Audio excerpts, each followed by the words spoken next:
Hi, it's Sue. Thanks for joining me for today's Bible reading for August 25th, and I'm reading Jeremiah 46 to 48 today from the World English Bible. Verse 1. Yahweh's word came to Jeremiah the prophet concerning the nations of Egypt, concerning the army of Pharaoh Necho, king of Egypt, which was by the river Euphrates, in Carchemish, which Nebuchadnezzar, king of Babylon, struck in the 4th year of Jehoiakim, son of Josiah, king of Judah. Prepare the buckler and shield, and draw near to battle. Harness the horses, and get up, you horsemen, and stand up with your helmets. Polish the spears, put on the coats of mail. Why have I seen it? They are dismayed and are turned backward. Their mighty ones are beaten down, have fled in haste, and don't look back. Terror is on every side, says Yahweh. Don't let the swift flee away, nor the mighty man escape. In the north by the river Euphrates they have stumbled and fallen. Who is this who rises up like the Nile, whose waters toss themselves like the rivers? Egypt rises up like the Nile, and his waters toss themselves like the rivers. He says, I will rise up, I will cover the earth, I will destroy cities and its inhabitants. Go up, you horses, rage, you chariots, let the mighty men go out.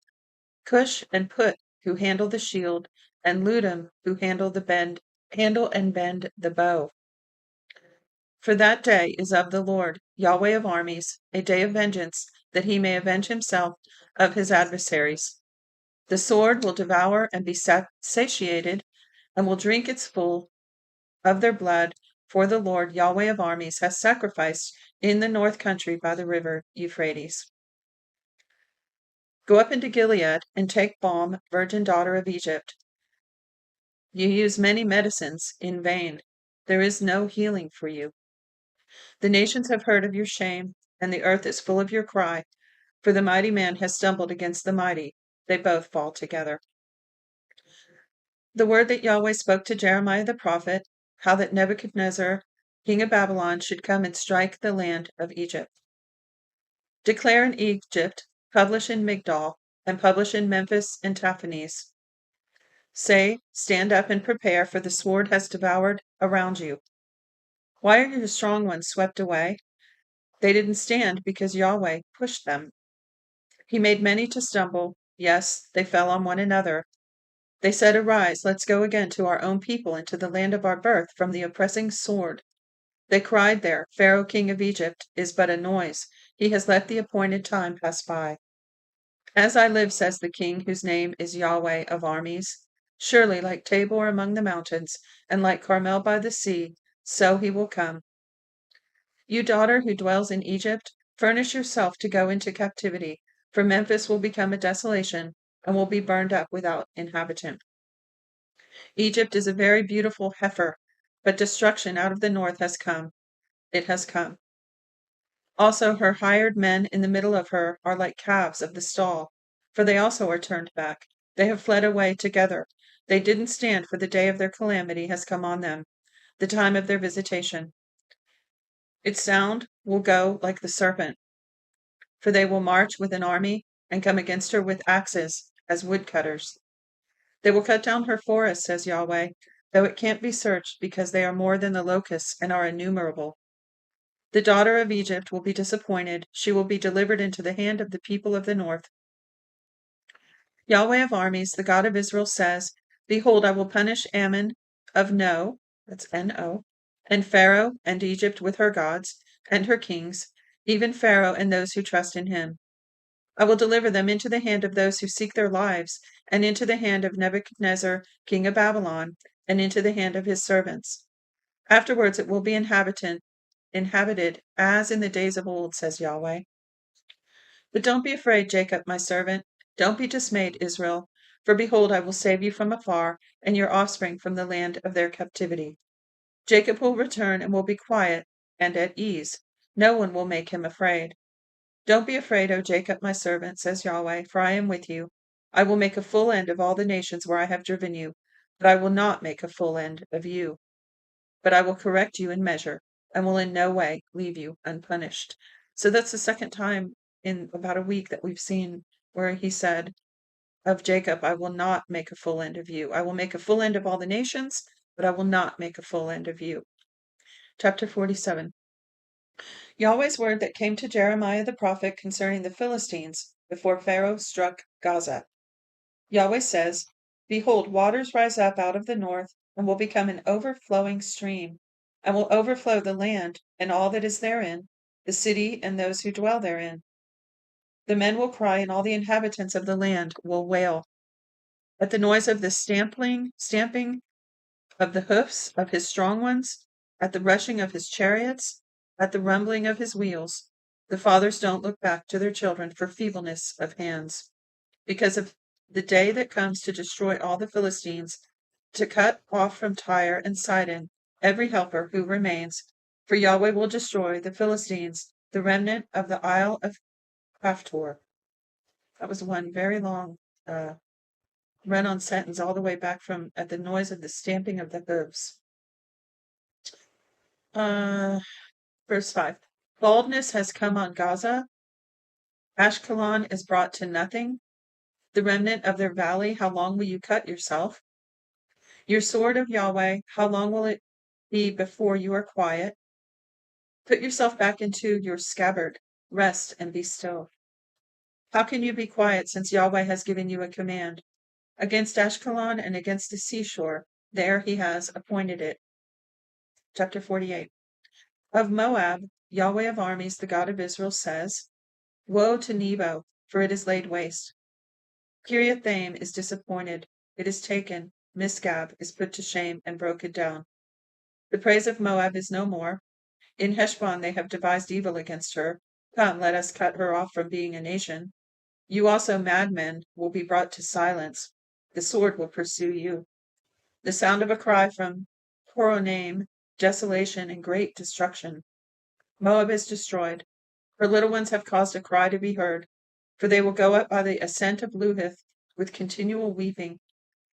For at the descent of Horonaim they have heard the distress of the cry of destruction.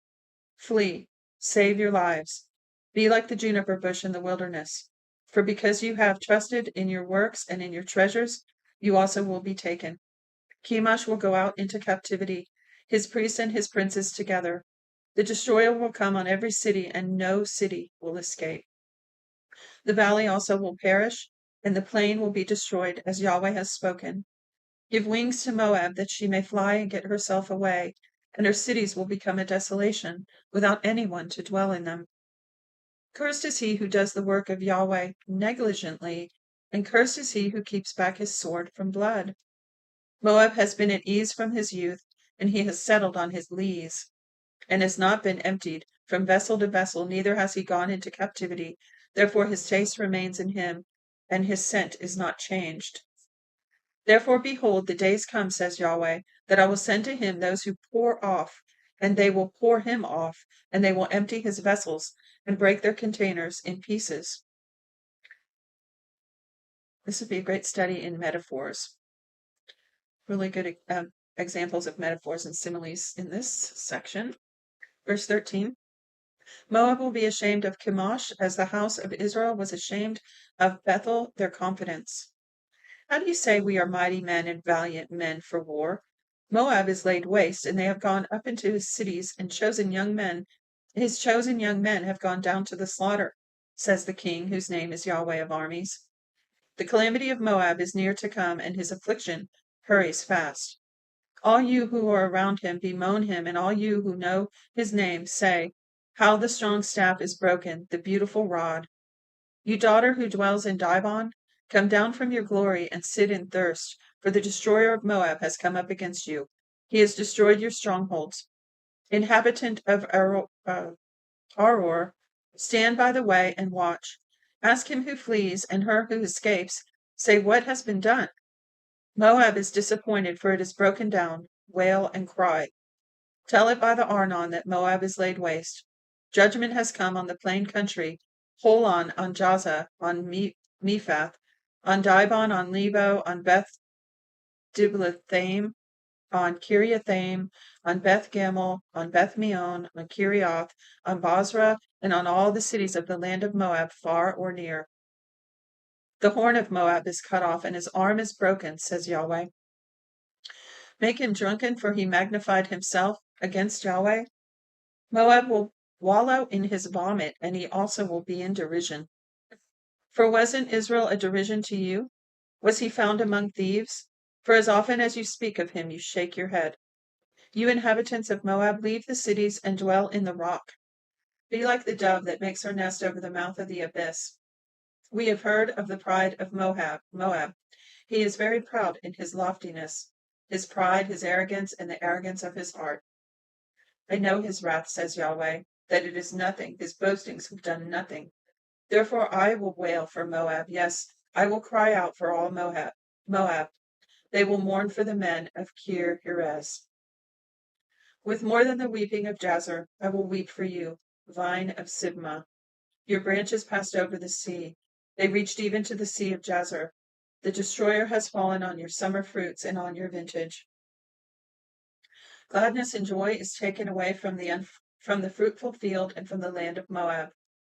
I have caused wine to cease, and from the wine presses no one will tread with shouting. The shouting will be no shouting. Okay, remember the other day I was asking the question, why would they shout when they were treading grapes? Because it said, someone will shout as when they tread out the grapes. So here it is again. It says no one will tread with shouting. The shouting will be no shouting. So I'm still curious about that. Feel free to comment if you know anything about that. 34. From the cry of Heshbon even to Elialah, even to Jahaz, they have uttered their voice from Zoar even to Horonaim, to Eglath Shelishiah, for the waters of Nimrin will also become desolate. Moreover, I will cause to cease in Moab, says Yahweh, him who offers in the high place and him who burns incense to his gods. Therefore my heart sounds for Moab like pipes, and my heart sounds like pipes for the men of Kir Heres. Therefore the abundance that has perished, for every head is bald and every beard clipped. There are cuttings on all the hands and sackcloth on the waist. On all the housetops of Moab and in its streets there is lamentation everywhere. For I have broken Moab like a vessel in which no one delights, says Yahweh. How it is broken down, how they wail, how Moab has turned the back with shame. So will Moab become a derision and a terror to all who are around him. For Yahweh says, behold, he will fly as an eagle and will spread out his wings against Moab. Kirioth is taken and the strongholds are seized. The heart of the mighty men of Moab at that day will be as the heart of a woman in her pangs. Moab will be destroyed from being a people because he has magnified himself against Yahweh. Terror, the pit, and the snare are on you, inhabitant of Moab, says Yahweh. He who flees from the terror will fall into the pit, and he who gets up out of the pit will be taken in the snare. For I will bring on him, even on Moab, the year of their visitation, says Yahweh.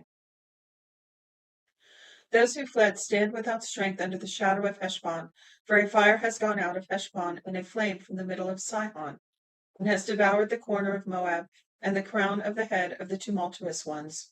Woe to you, O Moab, the people of Chemosh are undone, for your sons are taken away captive and your daughters into captivity.